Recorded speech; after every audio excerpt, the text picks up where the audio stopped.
With the King's coronation just around the corner, there was one big question mark remaining. Were Meghan and Harry going to show up? Well, today we finally got an answer. Buckingham Palace have confirmed that Prince Harry will attend his father's crowning in just over 3 weeks' time. His wife Meghan, though, will stay at home in California. The event coincides potentially conveniently with their son Prince Archie's 4th birthday, but is it just a bit of kind parenting, or is it a decision that somewhat suits everybody rather well? Well, I'm joined by TalkTV's royal editor, Sarah Hewson. Sarah, good to see you. Well, we finally got the news we've all been waiting an awful long time for. The big question, though, whose decision was it? Did Harry want to bring the family? Was he quite happy to leave them in LA?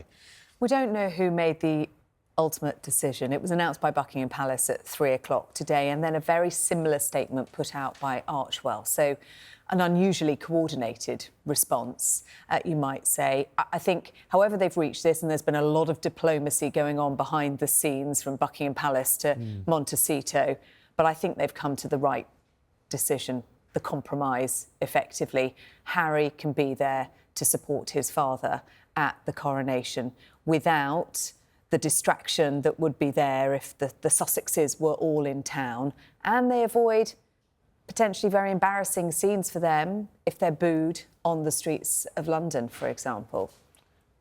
There certainly is that. We've had confirmation from the Palace, no confirmation from what do we call them these days? The Duke and Duchess of... Sussex. Sussex, thank you so much. Yeah.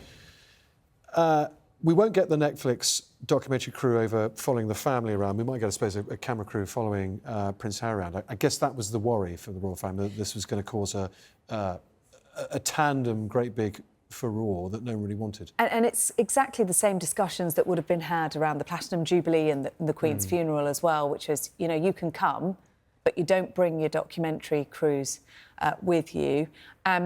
There was concern that it was going to detract from it. And look, it has, because this has gone down to 3 weeks before. And what have we been talking about in the run-up to this? They have managed to reach this agreement. I don't know whether it gives us any sense that there is a thawing of relations, perhaps between Harry and his father. We know that his father was desperate to have his son there. But relations between Harry and his brother William still pretty tense indeed. Going to be a flying visit, and I don't think there'll be any time for more summits in the grounds of Frogmore. Yeah, his father might be a bit busy. Isn't the truth all this, though, Sarah? No matter all our speculation for, and there's been an awful lot of it, this is the United Kingdom, the longest-serving and oldest monarchy, crowning a brand new monarch, and nobody, nor anything, nor Harry nor Meghan, was ever going to really overshadow that. Well, I mean, that's the hope, isn't it? And you've got to think about the bigger picture, that this is this magnificent, majestic day, this moment in history, and that it is about a new king being crowned.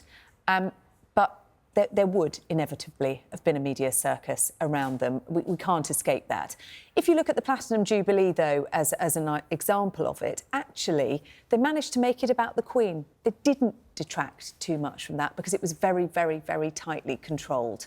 They made an appearance at St Paul's. They weren't there on the balcony.